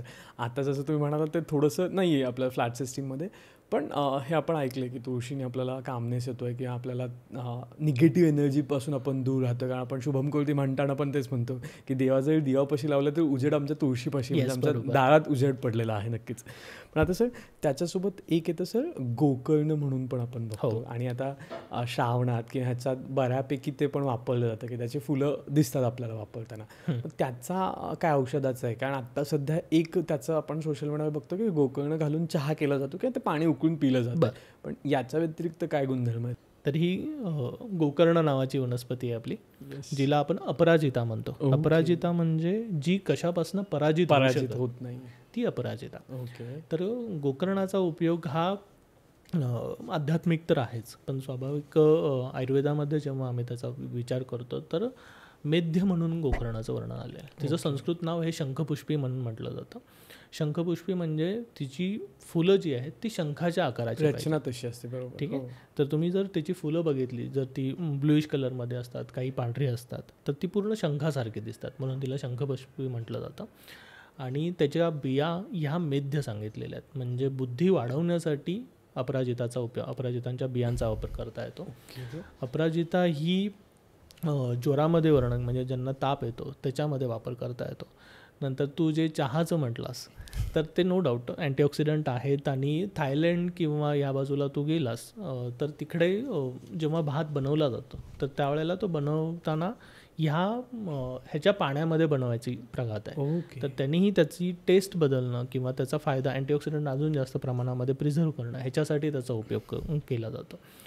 अपराजिता ही कुठल्याही आजारांमध्ये म्हणजे सगळ्या आजारांना पराजित करणं हे काम अपराजिताने आपल्याला करता येतं. तर त्या पद्धतीने त्याचा उपयोग आलेला आहे वेगवेगळ्या स्वरूपात. ओके. ते आहेत सर. म्हणजे जसं तुम्ही बोललात की थायलंड किंवा काय, की मी असंही बघितलं की बऱ्याचदा किंवा मास्टरशेफ बघताना असंही जाणवलं की बऱ्याचशा वनस्पती पण आपण तिकडे वापरतो किंवा बऱ्याचशा गोष्टी आपण खाण्याच्या पद्धतींमध्ये वापरल्या जातात, ज्या इनडायरेक्टली आता कुठे आपल्या भारतात पण येत आहेत. आता त्याचसोबत सर जसं सर मी श्रावणाचा उल्लेख केला शंखपुष्पीसाठी, पण तसंच आता अजून एक येतं, श्रावण म्हटलं की बेल येते, राईट? त्याचं पण आपण बघतो की खूप मोठ्या प्रमाणात मार्केटमध्ये आत्ता चर्चा असते श्रावणामध्ये. आणि प्रत्येकाला बेल व्हायचं असतं शिवाच्या पिंडीवर म्हणा, किंवा जसं आपण म्हणतो गणपती विशेष बोलतो आपण, तर पूजेमध्ये बेल हवंच असं बोललं जातं. पण मग त्याचं काय औषधी गुणधर्म आहेत किंवा तो एकंदरीत कसा बघितला गेला पाहिजे? तर मुख्यत्वे करून बेलाच्या बाबतीत जेव्हा आपण पाहतो तर बेलाला पानं 3 असतात, ठीक आहे. आणि त्यांना असं म्हटलं जातं की ते ब्रह्मा, विष्णू आणि महेश यांचं प्रतीक आहेत. जसं पळसाला पानं 3 राहतात, त्यालाही ब्रह्मा, विष्णू, महेशाचं प्रतीक मानलं गेलेलं आहे. बरोबर. बेलाच्या बाबतीत खूप जास्त चांगला फायदा म्हणजे अपक्व बिल्व, म्हणजे कच्च्या बेलफळ जी असतात तर ती औषधामध्ये वापरली जातात. ओके. आणि त्याचा फायदा हा ज्यांना IBS सारखा त्रास असतो, म्हणजे इरिटेबल बॉवेल सिंड्रोम असेल, ज्यांना प्रवाहिकासारखा त्रास, म्हणजे ज्याच्यामध्ये खूप जास्त खूप वेळा मोशनला जावं लागतं, अतिसारासारखा त्रास म्हणजे ज्याच्यामध्ये लूज मोशन, डिसेंट्री यांच्यासारखं होतं, किंवा बॅक्टेरियल इन्फेक्शन होत असेल पोटामध्ये रिपीटेडली, टायफॉईडनंतर जेव्हा मोशन प्रॉपर फॉर्म होत नाही, त्याच्यानंतर बेलफळाचा मुरब्बा आपल्याकडे पूर्वीपासून द्यायचा प्रघात आहे. सेम त्यासाठी आम्ही जेव्हा चूर्ण बनवतो बेलाचं, तर त्यावेळेला ते अपक्व बिल्वापासून म्हणजे कच्च्या बेलाच्या फळांपासून ते चूर्ण बनवलं जातं आणि त्याचा फायदा ह्या वेगवेगळ्या आजारांमध्ये केला जातो. त्याच्याबरोबर साखर कमी करण्यासाठी बेलाच्या फळांचा उपयोग चांगला होतो. त्यानंतर काही कॅन्सरच्या कंडिशनमध्ये, म्हणजे जसं मल्टिपल मायलोमासारखी कंडिशन असेल की ज्याच्यामध्ये HB% आपले कमी होतात, म्हणजे हिमोग्लोबिन असतं ते डाऊन व्हायला लागतं. नॉर्मल पेशंटमध्येही जेव्हा हिमोग्लोबिन डाऊन होतं तर त्यावेळेला बेलाचं चूर्ण हे आपल्याला उपयोगी पडतं. बेलाच्या पानांचा रस हा ज्वरामध्ये वापरला गेलेला आहे. त्यानंतर पिकलेलं जे बेलफळ असतं, तू जर नॉर्थ साईडला गेला, UP किंवा MP ह्या बाजूला गेलास तर तिकडे पिकलेल्या बेलाचं सरबत बनवलं जातं. आणि ते सरबत हे उष्णतेच्या आजारांमध्ये वापरलं जातं. जेव्हा खूप प्रचंड प्रमाणामध्ये उन्हाळा असतो तर त्यावेळेला बेलाचं सरबत त्यांच्याकडनं दिलं जातं. अशा वेगवेगळ्या स्वरूपामध्ये बेलाचा उपयोग आपण आयुर्वेदामध्ये करतो. ओके. आता त्याचं बेल तर झालं आहे, पण बेलासोबत एक वनस्पती येते, ती म्हणजे मला वाटतं निरगुंडी, जी की अशीच आग्याणांमध्ये असते. आणि बऱ्यापैकी मला आठवतं की लहानपणी ना फक्त जर मच्छर घालवायचे असतील तर त्याचा शेक केला जायचा. आणि आता मी कुठे कुठे त्याचं निरगुंडीचं तेल पण ऐकतोय. पण मग निरगुंडीचं तेल किंवा मच्छरांसाठी किंवा इतरत्र अजून काय त्याचे उपयोग आहेत? गावाकडच्या सगळ्या लोकांना आपल्याला निरगुंडी माहीतच असेल. Yes sir. कधीतरी बघितलेली असते. नक्कीच बांधावरती असते. आणि ह्याच्या 2 सध्या व्हरायटी आपल्याला आजूबाजूला मिळतात. त्यातली एक असते त्याला सिरेटेड मार्जिन, म्हणजे ह्या ज्या कडा असतात ह्या अशा कापलेल्या असतात. आणि दुसरी एक राहते त्याच्यामध्ये प्लेन कडा असतात, प्लेन असणारी. ठीक आहे. तर मुख्यत्वे करून आपण आयुर्वेदात जी वापरतो ते सिरेटेड मार्जिनवाले, त्याचा गुणधर्म जास्त चांगला मिळतो किंवा रिझल्ट आपल्याला जास्त चांगला मिळतो. ह्याचा उपयोग जास्त करून जो केला जातो तो संधिवातामध्ये, म्हणजे ज्यांना सांधेदुखी खूप जास्त राहते किंवा अंगावरती सूज आलेली असते, मुकामार लागलेला असतो, त्याच्यानंतर मसल जे असतात ते खूप जास्त स्वेलिंग येत असेल रिपीटेडली, म्हणजे मांसामध्ये खूप जास्त शोथ निर्माण होत असेल, अंग रसरसून जात असेल, अशी लक्षणं, म्हणजे खूप जास्त शेतामध्ये काम केल्यानंतर जसं अंग रसरसून जातं तसं होत असेल, किंवा आत्ता बऱ्याच जणांना मॅरेथॉन पळायची सवय असते, तर साधारणतः 20 किलोमीटर 25 किलोमीटर गेले की मसल फटीग जास्त निर्माण होतं. तर त्यावेळेला त्या लोकांनी ही निरगुंडीची जी पानं आहेत ती आणायची आणि गरम पाण्यामध्ये भिजत ठेवायची. आणि त्या पाण्याने आंघोळ करायची. तसं केलं की जो अंगमर्द आलेला असतो, म्हणजे अंग रसरसून गेलेलं असतं ते कमी होतं, सूज कमी व्हायला लागते, सांधेदुखी कमी व्हायला लागते, याच्यासाठी फायदा होतो. मी जसं पूर्वी म्हटलं होतं की पत्रपुट्टली शेकामध्ये जसं आपण अर्क वापरतो, सेम त्या पद्धतीने निरगुंडीचाही वापर आपण पानांच्या शेकामध्ये केला जातो. सर आता आपण बांधावर आलोच आहे, तर बांधाचीच अजून एक गोष्ट म्हणजे बोर असतं. कारण सर्रास जुन्या लोकांना माहिती की बांधावर येणारं हे वनस्पती, याला कोणी असं स्पेशली जातं आहे खतपाणी घालतं असं नाही आहे. आता मे बी बागा असतील, माहीत नाही मला, पण मला आठवतं की आजीच्या काळांमध्ये किंवा आत्ताही शेतांमध्ये आमच्याकडे बांधावरच येतं, म्हणजे त्याची अशी निगा अशी कोणी राखत नाही. तर बोराविषयी काय, कारण ते पण बऱ्यापैकी वापरलं जातं की आपण नॉर्मल बोरही वापरतो, संक्रांतीने आपल्याला बोरं दिसतात. तर त्याचं एखादं बोराच्या बाबतीत आपण जर बघितले तर राजबतर म्हणजे मोठी बोरं आणि लहान बोरं. बरोबर. तू जर शाळेच्या बाहेर वगैरे खाल्ली असतील लहानपणी तर तिथं छोटी लहान बोरं मिळायची. म्हणतो आपण. तर हे बोराची पानं आहेत. तर पानांचा उपयोग हा मेद कमी करण्यासाठी चांगला केला जातो. पानांचा उपयोग किंवा त्याच्या काड्यांचा उपयोग, खोडाचा उपयोग हा मेद कमी करण्यासाठी खूप चांगला होतो. पण त्याचबरोबर बोरं जी असतात तर तू बघितलंस तर ती गिळगिळीत थोडीशी पिच्छिल राहतात, स्निग्ध असतात.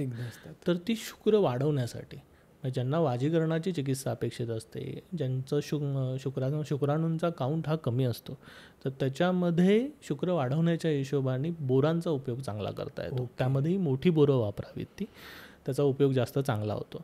त्यानंतर बोराची गुठळी जी असते, आतमधली बी जी असते, तर ज्यांना फुफ्फुसांच्या हिशोबाने निमोनियासारखे त्रास असतील, एम्फायझेमासारखे त्रास असतील, तर लेपामध्ये त्याच्या बियांचा उपयोग आपल्या आयुर्वेदामध्ये वर्णन केलेलं आहे. तू जर बघितलंस तर कथेच्या स्वरूपामध्ये आपल्या शबरीची बोरं आपण म्हणतो. Yes sir. ठीक आहे. म्हणजे जेव्हा शबरींनी रामांना बोरं अर्पण केली होती तर त्यावेळेला बोरं दिली होती. बरोबर. सेम तसंच ज्या वेळेला तू गणेशाच्या बाबतीत विचार करतोस तर पार्वतीला बोरं आवडतात. आणि जेव्हा गणपतींना आपल्या हत्तीचं जेव्हा शिर लावण्यात आलं होतं तर ते लावल्यानंतर जे स्वरूप होतं ते पार्वतीला लगेच आवडत नव्हतं. पूर्वीचं जे त्यांनी स्वतःहून तयार केलेला जो विनायक होता, ठीक आहे, तर तो विनायक त्यांना आवडायचा. पण हा गजपती किंवा गणपती तो त्यांना तेवढासा प्रिय किंवा जवळचा वाटत नव्हता. तर आईला आवडावं म्हणून आईला जे आवडतं ते शोधण्यासाठी गणेश गेले आणि त्यावेळेला त्यांनी बोराची फळं गोळा केली. ओके. आणि ती गोळा करत असताना ह्याला काटे असतात, तू बघितलं असेल. हो, बारीक. ठीक आहे. म्हणजे गोळा करणं हे इतकं सोपं काम नाही आहे. आणि मग ते काटे त्यांच्या अंगाला लागले होते आणि ती बोराची फळं घेऊन ते पार्वतीच्या जवळ गेली. आणि तेव्हा ज्यांनी त्याचा भाव बघितला, आता परत महत्त्वाची गोष्ट, भाव, त्याच्या मागं असणारी जी त्यांचे इमोशन्स होते हे जेव्हा पार्वतीला लक्षात आले तर त्यावेळेला गणेश हा त्यांना अजून प्रिय झाला. तर बोर हे नेहमी असं आलेलं आहे की ज्या वेळेला तुम्हाला इमोशनल फिलिंग कनेक्ट करायचे असतात ना, तेव्हा बोरांचं वर्णन स्वरूप हे आपल्या धर्मशास्त्रात वर्णन केलेलं आहे. तर आत्ता जर तू बघितलंस आपल्या फास्ट लाईफमध्ये आपण इमोशनली एकमेकांशी कनेक्ट तेवढे नाही आहोत. करेक्ट. आपण कनेक्ट आहोत ते सोशल मीडिया, ठीक आहे, म्हणजे आता जे काही सोशल मीडिया प्लॅटफॉर्म आहेत तर त्याच्याशी संबंधित, म्हणजे आपण समोर आलं तरी हॅपी बर्थडे बोलत नाही पण सोशल मीडियावरती टाकतो. तर हे जे कनेक्शन आहे हे चांगलं करण्यासाठी बोराचा फळांचा उपयोग आपल्याला करता येतो. ओके. ठीक आहे. मग आता बहुतेक वेळेला कधी होतं की इन्फर्टिलिटीच्या केसेस आपल्याकडे काही येतात की ज्यांना मूलबाळ होत नसतं, बाकी सगळे रिपोर्ट चांगले असतात. ओके. म्हणजे जी फिमेल पार्टनर तिचे रिपोर्ट्सही पूर्ण चांगले असतात, ओव्ह्युलेशन स्टडी चांगला असतो, AMH लेवल चांगले असतात, युटेरस वेल अँड गुड असतं किंवा सायकल व्यवस्थित असते त्यांची. मेल पार्टनरच्या बाबतीमध्ये शुक्राणू चांगले असतात, त्यांची क्वांटिटी आणि क्वालिटी चांगली असते, पण इमोशनल कनेक्शनच नसतं. दोघंही जॉबला असतात, दोघंही कंटिन्यू बिझी असतात, पण इमोशनल कनेक्टिव्हिटीज जेव्हा कमी असते तर त्यावेळेला ते कन्सेप्शन होत नाही. ठीक आहे. ही फक्त प्रॅक्टिकल फिनॉमिना नाही आहे. तुम्ही इमोशनल जर कनेक्ट असाल तर त्यातनं निर्माण होणारा गर्भ हा चांगल्या पद्धतीने चांगला होतो. तर त्यावेळेला आपण बोरांचा वापर करतो तिथे. तर ह्या पद्धतीने इमोशनल कनेक्टिव्हिटी चांगली करण्यासाठी बोरांच्या फळांचा उपयोग होतो. म्हणजे ॲक्च्युली खरंच खूप डेप्थ आहे या गोष्टीकडे, असं बघायला पाहिजे, कारण आपण तेवढं बघत नाही आहे की तेवढं आपल्याला आयडिया नसते. आता बांधावरच आहोत तसं अजून एक वनस्पती येते ती म्हणजे धतुरा, कारण ते पण असं बांधावर आढळण्यावर येणारं फ्रूट आहे किंवा वनस्पती आहे, पण ती थोडी विषारी पण आहे. बरोबर. ती कशी आहे? कारण मला आठवतं मी फक्त एकदा कधी 8वी 9वीत असताना प्रॅक्टिकलसाठी ती वापरली होती, त्याच्यानंतर आयुष्यात परत कधी बघितली नाही आहे. पण मी बघतो आता सध्या मार्केटमध्ये ती मिळते किंवा शंकरांना पण आपण अर्पण करतो पूजेला पण धतुरा. तर मग धतुराचे काय औषधी गुणधर्म आहेत? विषारी असले तरी आपण ते वापरतो. येस. मुख्यत्वे करून वनस्पतींच्या बाबतीत किंवा कुठल्याही औषधाच्या बाबतीत मात्रा विचार हा खूप महत्त्वाचा ठरतो. ओके. म्हणजे युक्तिपूर्वक वापरलेली औषधच काम करतात. बरोबर. अमृत हे जर युक्तिपूर्वक नसेल तर ते विषासारखं राहतं, आणि विष हे जर युक्तपूर्वक असेल तर ते अमृताप्रमाणे कार्य करतं. तर त्यामुळं धतुरा हे विषारी द्रव्य आहे, पण त्याच्या देखरेखीखाली किंवा युक्तिपूर्वक त्याचा वापर केला तर तेच औषध हे अमृताप्रमाणे कार्य करणारं राहतं. तर ह्याची जी पानं असतात त्यांचा लेप छातीवर केला तर त्यांनी कफ वितळून बाहेर, म्हणजे ज्यांना कफ रिपीटेडली होण्याची टेंडन्सी असते तर तो कमी करण्यासाठी त्याचा फायदा होतो. मगाशी जे मी त्रिभुवनकीर्ती नावाचं औषध सांगितलं तर ज्वरामध्ये ह्याचा उपयोग केला जातो की त्या रसकल्पांना भावना देण्यासाठी धतूरपत्रांचा वापर आलेला आहे. त्याच्याबरोबर धोत्र्याची पानं ही लेपावरती, म्हणजे ज्यांना संधिवात, आमवात ह्याचा जेव्हा त्रास असतो तर गुडघ्यावरती लेप लावण्यासाठी धतुराच्या पत्रांचा उपयोग होतो. ह्याच्यामध्ये ॲट्रोपिन नावाचा एक घटक असतो की जो वृक्षता आणतो, म्हणजे शरीरामध्ये शोषण करतो. जे खूप जास्त डिस्चार्ज होत असेल तर ते कमी करतो. तर ह्याच्यापासून एक आयुर्वेदामध्ये चांगलं औषध आलं ते म्हणजे कनकासव. तर कनकासव हे तुम्हाला ज्यांना खूप जास्त खोकल्याचा त्रास होतो, दमा असतो किंवा डांग्या खोकला आपण म्हणतो, तर त्या कंडिशनमध्ये ह्याचा आपल्याला चांगला फायदा घेता येतो. ह्याच्याबरोबर बाकीची औषधं वापरायला लागतात आणि वैद्य देखरेखीखालीच हे औषध वापरण्याचं आलेलं आहे. नक्कीच नाही, ते तर आहेच. म्हणजे आपल्या पॉडकास्टमध्ये नेहमीच आपण सांगतो की कुठल्या औषध जरी आपण देत असेल तर तो फक्त एक इन्फॉर्मेटिव्ह वे आहे की ती माहिती आपल्याला त्या वनस्पतीची असावी किंवा त्या आयुर्वेदिक गोष्टींची माहिती असावी. पण औषध घेताना नक्कीच कुठल्याही तुमच्या जवळच्या नजीकच्या वैद्याचा सल्ला घेणं हे कधीही बेटर असू शकतं. कारण जसं तुम्ही म्हणाल मात्रा आणि त्याचं प्रमाण खूप महत्त्वाचं आहे. कारण आजकाल असं होत नाही ना, आपण मेडिकलमध्ये गेलो डोलो 650 द्या किंवा डोलो 250 द्या, ते इथे चालणार नाही माझ्या मते. नक्कीच. आता त्याच्यासोबतच सर आपण बघतो की कण्हेर पण एक येते, जी आता विषारी आपण बोललो जसं धतुरा होतं, त्याच्यासोबत मग एक कण्हेर एक विषारी वनस्पती येते आणि बऱ्यापैकी ती पण आपल्याला पूजेमध्ये दिसते की आपण जर मंडईसारख्या ठिकाणी गेलो तर आपल्याला या सगळ्या वनस्पतींचा असा पूर्ण दिसतात बसलेला. तर कण्हेरचे काय गुणधर्म आहेत? कण्हेर मी दाखवतो पहिल्यांदा परत एकदा. ही कण्हेर किंवा करवीर किंवा हयमार या नावाने या वनस्पतीचं वर्णन आलेलं आहे. ही पण विषारी वनस्पती आहे, पण हिचा खूप चांगला फायदा हा जेव्हा स्ट्रेच मार्क निर्माण होतात किंवा निर्माण होण्याची टेंडन्सी जर पेशंटमध्ये येत असेल, की मुख्यत्वे करून आम्ही जे जिम एक्सरसाइज करतात किंवा ज्यांना वजन खूप वाढतं, वजन वाढल्यानंतर बरोबर बटकच्या रिजनमध्ये, पोटाच्या ठिकाणी किंवा ज्या ठिकाणी बायसेप आहे, स्कंदाच्या ठिकाणी, खांद्यांच्या ठिकाणी स्ट्रेच मार्क सुरू व्हायला लागतात. करेक्ट. तर ते स्ट्रेच मार्क होऊ नये ह्याच्यासाठी आपण ह्याच्यापासून एक तेल सिद्ध करतो आणि त्या तेलाचा रोज अभ्यंगासाठी वापर केला तर त्यांनी स्ट्रेच मार्क कमी होण्यासाठीही फायदा होतो आणि होऊ नये ह्याच्यासाठीही मदत होते. सेम त्याच पद्धतीने आपण जेव्हा गर्भिणी अवस्था असते, म्हणजे जेव्हा 6 मंथ प्रेग्नन्सी असते, तर ॲबडोमिनल गर्थ म्हणजे पोट वाढायला लागतं. बरोबर. आणि पोट वाढायला लागलं की मग परत तिथे स्ट्रेच मार्क येण्याची सुरुवात होते. तर त्याच अगोदर आपण किकविसादी तेल नावाचं एक तेल बनवतो, जे ह्याच्यापासूनच त्यातला वन ऑफ द कंटेंट द्रव्य हे आहे. तर त्यापासून आपण ते तेल बनवतो आणि ते अभ्यंगासाठी वापरतो, म्हणजे फक्त पोटाला लावण्यासाठी, मांड्यांना लावण्यासाठी किंवा ब्रेस्टच्या ठिकाणी लावण्यासाठी, ज्या ज्या ठिकाणी स्ट्रेच मार्क येण्याची शक्यता आहे, चान्सेस आहेत, तर त्या ठिकाणी आपण त्या तेलाचा उपयोग करतो. अशा पद्धतीने ह्याचा एक दुसरा फायदा म्हणजे करविराच्या तेलाचा हा आमवातामध्ये ज्या वेळेला सांधेदुखी असते, वजन वाढून जेव्हा सांधेदुखी व्हायला लागते, तर त्याच्यामध्ये या तेलाचा खूप चांगला फायदा होतो. ओके. एक असं सर ते म्हणजे केवडा विचारायचं, कारण बऱ्याचदा आपण बघतो की आपल्याला जास्वंद, दुर्वा आणि केवडा आणि आपण नागिनीचं पान हे पानांचं कॉम्बिनेशन मिळतं आणि आजकाल तर ह्याचं चांदीचे स्वरूप पण मिळायला लागलेत, राईट? पण मग केवड्याचं ॲक्च्युअल महत्त्व काय आहे किंवा तो कसा वापरला गेला पाहिजे?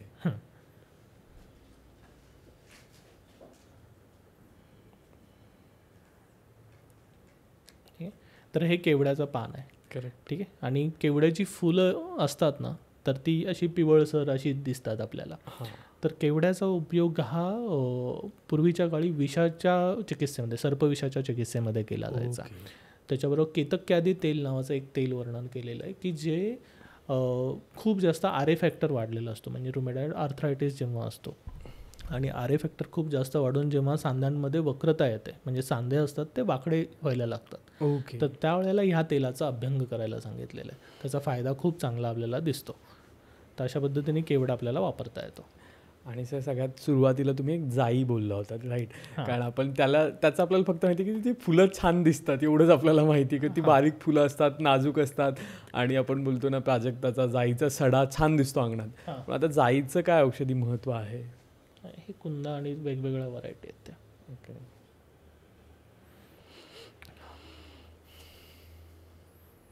हां, तर ही जाई नावाची वनस्पती आहे, जातीपत्र त्याला म्हणतात. आणि ह्याचा फायदा हा आपल्याला मुख्यत्वे करून जेव्हा तोंडामध्ये अल्सर्स तयार व्हायला लागतात किंवा स्टमक अल्सर्स तयार व्हायला लागतात किंवा मुखपाक, म्हणजे काही जणांना B12 डिफिशियन्सी सारखी होते आणि सारखी तोंड येण्याची टेंडन्सी असते किंवा हिरड्यांमध्ये रक्त यायला लागतं, अशी जेव्हा लक्षणं तयार होतात तर त्यावेळेला जाईचा पाला हा चावून खाण्यासाठी सांगितलेला आहे. ठीक आहे, 3-4 पानं तुम्ही रोज चावून खाल्ली तर ते मुखभाग जे असतं किंवा तोंडामध्ये आलेले जे अल्सर्स असतात ते कमी होतात. सेम ह्याचंच दुसरं कुठलंही व्रण जेव्हा असतो म्हणजे जखम जी असते ती जर भरत नसेल तर ह्याच्यापासून एक तेल बनवलं जातं, त्याचं नाव आहे जात्यादी तेल. त्याचा फायदा हा आपल्याला त्या व्रणरोपणासाठी म्हणजे ती जखम भरून काढण्यासाठी होतो चांगल्या पद्धतीने. अच्छा सर, तुम्ही बोलता बोलता सगळ्यात पहिला जर पत्रींची नाव सांगितली त्यावेळेस डाळिंब हे पण तुम्ही नाव घेतलं, तर त्याचं काय? कारण डाळिंब एक तर आपल्याला माहिती आहे की थोडंसं महाराष्ट्रात तेवढे प्रमाणात उत्पत्ती होत नाही आहे किंवा ते एक खूप असं प्रेस्टिजियस फळ म्हणून पोमोग्रॅनेट म्हणून आपण त्याला बघतो मॉल्समध्ये आणि तिकडे, पण मग त्याचा पूजेमध्ये कसा उपयोग आहे आणि औषधी गुणधर्मांनी काय? हां, डाळिंबासाठी म्हणजे आपल्या महाराष्ट्रात होतं डाळिंब. तू जर पश्चिम महाराष्ट्रामध्ये गेलास तर डाळिंबाची शेती केली जाते, फक्त पाणी कमी लागतं. ओके. आणि त्याच्या गणेश नावाची एक व्हरायटी आहे, गणेश नावानेच व्हरायटी आहे, ओके, जी डाळिंबाची खूप जास्त विकली जाते आणि आपल्या खाण्यामध्ये राहते जास्त करून. त्याचे मधुर आणि मधुर आम्ल असे 2 प्रकार मिळतात मार्केटमध्ये आणि व्यवहारात ग्रंथांनुसार तेच सांगितलेले आहे. तर डाळिंबाचे वेगवेगळे उपयोग आलेले आहेत. डाळिंबाच्या फळांचा उपयोग जो आहे म्हणजे त्याच्या बियांचा उपयोग हा पांडू चिकित्सेमध्ये म्हणजे ज्या वेळेला आपल्याला ॲनिमिया झालेला असतो तर त्या कंडिशनमध्ये डाळिंबाचा ज्यूस घ्यायला सांगितलेलं आहे. ओके. डाळिंबाच्या फळाच्या वरची जी साल असते ती कृमिघ्न सांगितलेलं आहे, म्हणजे जेव्हा जंतांचा त्रास हा लहान मुलांना सारखा रिपीटेडली होतो तर त्यावेळेला त्याचा फायदा होतो. सिस्टायटिस नावाची एक कंडिशन असते की ज्याच्यामध्ये युरिनरी जे मूत्राशय असतं, ठीक आहे, तर त्या मूत्राशयाला सूज येते सारखी, रिपीटेडली युरिनरी इन्फेक्शन्स होत असतात आणि त्या सारख्या इन्फेक्शनमुळे जेव्हा मूत्राशयाला सूज वारंवार यायला लागते तर त्यावेळेला डाळिंबाच्या फळाची साल जी असते ती 2.5 ग्रॅमपर्यंत तुम्ही घेतली मधाबरोबर किंवा औदुंबराच्या जलाबरोबर तर त्याचा फायदा घेता येतो. ओके. त्यानंतर डाळिंबाची पानं जी आहेत ती मुख्यत्वे करून आपण आम्लपित्तनाशक किंवा कुष्ठग्न अशा पद्धतीने वापरली जातात. त्याच्यानंतर डाळिंबाची फुलं जी आहेत तर ती पित्तशामक वर्णन केलेली आहेत, पण त्याच्याबरोबर मेधग्न सांगितले आहेत म्हणजे मेद कमी करणारी अशा पद्धतीने वर्णन आलेले आहेत. वंध्यत्व चिकित्सेमध्ये आपण दाढीमध्ये घृत नावाचं एक तूपच बनवलं आहे, ग्रंथामध्ये सांगितलेलं आहे ते पांडू चिकित्सेतच. तर त्या तुपाचा उपयोग हा वंध्यत्व चिकित्सेमध्ये आपण करतो. तर अशा पद्धतीने व्हरायटी ऑफ शेड डाळिंबाचे आहेत की जे आपल्याला वापरता येतात. ओके सर, नक्कीच. आणि सर त्याच्यानंतर तुम्ही बघाशी बोलता बोलता अर्जुन एक बोललात, तर आपल्याला ते मला पण नाही माहिती, म्हणजे मला ऐकायला किंवा जाणून घ्यायला आवडेल काय वनस्पती आहे ती. तर अर्जुन हे हृदरोगामध्ये जेव्हा हृदयासाठी कुठलेही आजार झाले तर अर्जुन वापरावा असं म्हटलं जातं, पण त्याला लिमिटेशन्स आहेत. अर्जुन हे ज्या वेळेला कफप्रधान संप्राप्ती असते किंवा पित्तप्रधान संप्राप्ती असते तर त्यावेळेला अर्जुनाचा वापर जास्त केला जातो आणि अर्जुन वापरताना नेहमी वैद्याच्या देखरेखीखालीच वापरा. तुम्ही काउंटर सेलमधनं अर्जुन घेतलं, कुठलं तरी पावडर घेतली आणि रेग्युलरली वापरत राहिला कार्डियक पेशंटनी तर तसं चालत नाही. ते नेहमी हे द्रव्य आहे, औषध आहे शेवटी, कितीही म्हटलं तरी त्याचा रस वीर्य विपाक ह्या पद्धतीने ते ॲक्शन करणार आहे. तर वैद्य देखरेखीखाली तुम्ही वापरणं कधीही चांगलं. पण हृदरोगामध्ये खूप चांगलं औषध आहे. ज्यांना हृदव्यास नावाची कंडिशन असते म्हणजे ज्या वेळेला हृदयाचा शेप वाढत जातो, साईज मोठी व्हायला लागते किंवा पंपिंग ॲक्शन जे असते तर हृदयाचं जे पंप होणं असतं, कॉन्ट्रॅक्शन होणं जे असतं ते जर प्रॉपरली होत नसेल तर त्यावेळेला अर्जुनाचा उपयोग चांगला होतो. बऱ्याच जणांना बरीच वर्ष जेव्हा हायपरटेन्शनचा त्रास असतो, बीपीचा त्रास असतो आणि वर्षानुवर्ष त्या अँटी हायपरटेन्सिव्ह पिल्स घेत राहतात आणि ते घेतल्यानंतर मग साधारणतः 5-6 वर्षांनी पायांवरती किंवा हातावरती सूज यायला लागते, चेहऱ्यावरती सूज यायला लागते, अशी टेंडन्सी होते. तर त्यामध्ये काय होतं की रक्तवाहिन्या ज्या आपल्या असतात तर रक्तवाहिन्यांमधनं जे आतलं फ्लुईड असतं ते उजिंग होऊन बाहेर व्हायला लागतं, म्हणजे बाहेरच्या बाजूला पडायला लागतं आणि त्यांनी सूज यायला लागते. तर त्या रक्तवाहिन्यांची ताकद कमी झालेली असते, त्यावेळेला अर्जुनाचा उपयोग चांगला होतो आणि अर्जुनाचा क्षीरपाक केला जातो. नुसतं अर्जुनाचं चूर्ण घेतलं तर ते त्रासदायक राहतं. अर्जुनाचा क्षीरपाक करणं म्हणजे काय तर साधारणतः 2 ग्रॅम अर्जुनाचं चूर्ण घ्यायचं, त्याच्यामध्ये 1 कपभर दूध टाकायचं, गाईचं दूध, आणि 1 कपभर पाणी टाकायचं, ते उकळायचं आणि फक्त दूध उरवायचं आणि ते प्यायचं. असं जेव्हा क्षीरपाक बनवला जातो तर त्याचा फायदा दिसतो. अदरवाईज फक्त चूर्ण घेत राहिलं तर त्याचा रिझल्ट मिळत नाही. आणि नेहमी वापरताना वैद्य देखरेखीखालीच वापरणं खूप महत्त्वाचं राहतं आहे. आता पण सर, आता तुम्ही इतका वनस्पती सांगितलं की आता नक्कीच प्रेक्षकांना वाटेल की आमच्याकडे ह्या मिळत नाहीत, की आम्ही दुसऱ्या वापरतो, की आमच्याकडे दुसऱ्या असतात, तर त्यांनी नक्कीच तुमच्याकडे असतील त्या कमेंट करू शकता. पण अशी कुठली वनस्पती आहे का, म्हणजे हा मला असं सुचतं आहे की असं मला विचार येतो की अशी कुठली वनस्पती आहे का की जीची औषधी गुणधर्म नाही आहेत किंवा जी अशी काहीच उपयुक्त नसते? हां, खूप चांगला क्वेश्चन आहे तुझा, की ह्याच्यामध्ये ना एक सूत्र सांगावंसं वाटतं. ओके. चरक संहिता नावाचं एक संहिता आहे ज्याच्यामध्ये चरकाचार्यांनी आपल्या आयुर्वेद लिहिलेलं आहे. तर त्यामध्ये एक श्लोक आलेला आहे की अनेन उपदेशेन नाना औषधीभूतम किंचित द्रव्यम उपलब्धते ताम ताम युक्त्यार्थम च तम तम अभिप्रेत्य. म्हणजे जगामध्ये अशी कुठलीही वनस्पती नाही आहे की जिचा औषधी उपयोगच नाही आहे. ओके. तुम्हाला गरज आहे ती योग्य असणाऱ्या युक्तीची आणि बुद्धीची. ते जर तुम्हाला लक्षात आलं तर आजूबाजूला तुम्हाला व्हरायटी ऑफ शेड्समध्ये औषधं अवेलेबल असतात जी तुम्हाला वापरता येतात, आणि तेच आम्ही शिकतो. सर, आता आपण एवढ्या सगळ्या वनस्पती आणि हे सगळं बोललो पत्री, पण बऱ्याच लोकांना हा पण प्रश्न असणार आहे किंवा येतोच की गणपतीला आपण जास्वंदाचं फूल खूप प्रेमाने वाहिलं जातं किंवा सर्रास प्रत्येक घरामध्ये वाहतं, जसं मी दुर्वाचं बोललो तसं. तर आम्हाला जास्वंदाबद्दल थोडंसं सांगायला नक्कीच चालेल. मला वाटतं आपण याच्यानंतर वॅपअप करूयात, पण जास्वंद मला हवंच आहे सर. ठीक आहे. हे डिरेक्टली पत्रींमध्ये वर्णन नाही, पुष्प जी अर्पण केली जातात तर त्या पुष्पांमधलं जास्वंदाचं फूल आलेलं आहे. नक्कीच. जास्वंदाचा खूप चांगले उपयोग आले ते गर्भाशयाच्या हिशोबाने. ओके. म्हणजे गर्भाशयामध्ये अत्यार्थवाचा जेव्हा त्रास असतो, हेवी मेन्स्ट्रुअल ब्लिडिंग असतं, तर त्यावेळेला जास्वंदाचा उपयोग होतो आपल्याला. ज्यांना पित्ताचे त्रास खूप असतात, म्हणजे उष्ण प्रकृती आहे, प्रचंड पित्त होतं, त्याच्याबरोबर त्या फिमेलला हेवी मेन्स्ट्रुअल ब्लिडिंग असतं, त्या कंडिशनमध्ये जास्वंदाचा चहा घ्यावा. म्हणजे गरम पाण्यामध्ये जास्वंद भिजत ठेवावं आणि ते पाणी प्यावं, त्याचा उपयोग जास्त चांगला राहतो. आता तू बघितलंस तर सगळी द्रव्य आहेत ती कटी भागामध्ये काम करणारी आहेत. म्हणजे बरीचशी द्रव्य आपण पाहिली तर गणपतीला वाहिलेली बरीचशी द्रव्य ही कटी भागामध्ये काम करतात. ह्याचं कारण राहतं की गणपती हा मूलाधार चक्राची देवता आहे. ओके.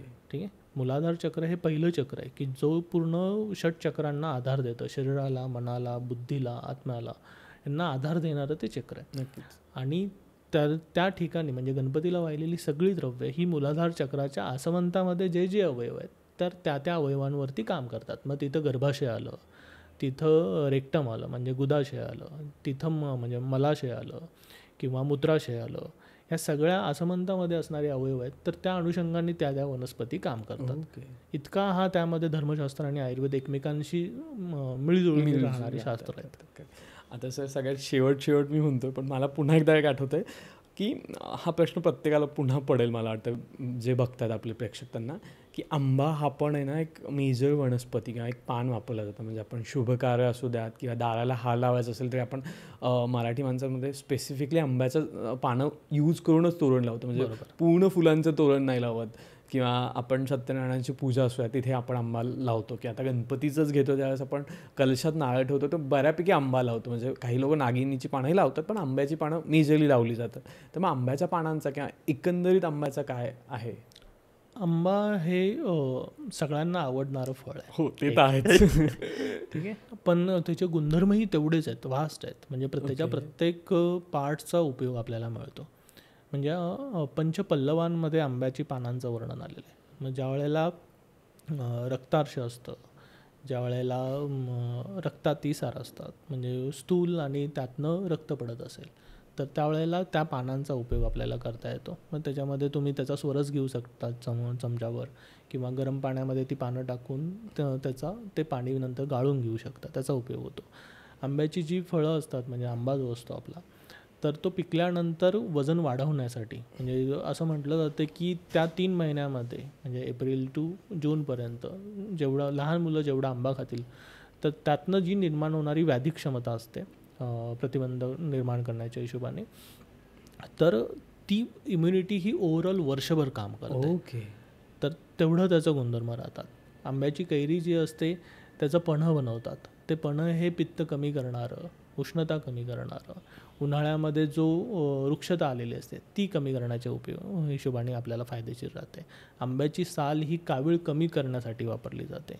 आंब्याच्या मुळांचा उपयोग हा ज्या वेळेला अंगावरती सूज यायला लागते आणि खूप जास्त प्रमाणामध्ये जेव्हा कावीळ वाढून शरीर पिवळं पडायला लागतं, त्यावेळेला त्याच्या आंब्याच्या मुळांचा उपयोग केला जातो. तर अशा पद्धतीने व्हरायटी ऑफ शेड्स आहेत किंवा खूप आजार आहेत की ज्याच्यामध्ये वेगवेगळ्या स्वरूपात आंब्याचे वेगवेगळे पार्ट्स वापरले जातात. नक्कीच सर, थांबावं असं वाटत नाही आहे, पण वेळेचं बंधन असल्यामुळं तुमचे आभार मानावं लागतात तिथेच. खूप खूप धन्यवाद अभिजित सर, तुम्ही इथे आलात आणि आमच्यासोबत या सगळ्या गोष्टी शेअर केल्या. कारण बऱ्याचदा असं होतं सर की आपल्याला माहिती आहे की आपण फक्त अट्टहासापूर्वक की शेजारचा करतो आहे किंवा यांनी केलं आहे, आपल्या आजी आजोबांनी केलं आहे, वडिलांनी केलं आहे म्हणून त्या वनस्पती गोळा करायच्यात आणि पूजेला व्हायच्यात, हा अट्टहास असतो. पण तितकंसं आपल्याला त्याच्याबद्दल माहिती नसतं का, तितक्याशा गोष्टी आपल्याला त्याच्याबद्दल अवेअर नसतात, जसं तुम्ही त्या सांगितल्यात. त्याच्याबद्दल खरंच खूप खूप धन्यवाद तुमचे. थँक्यू. त्याचबरोबर तुम्हाला एपिसोड कसा वाटला ते कमेंटमध्ये लिहायला विसरू नका. आणि तुमच्या भागामध्येही कुठल्या वेगळ्या वनस्पती किंवा वेगळ्या पत्री वापरत असतील तर त्याही आम्हाला मेन्शन करायला विसरू नका. हां, आणि अजूनही तुम्हाला कुठल्या पत्रींबद्दल माहिती हवी असेल तर त्याही मेन्शन करायला विसरू नका. आमची टीम नक्कीच त्याचं उत्तर द्यायला तत्पर आहे. धन्यवाद.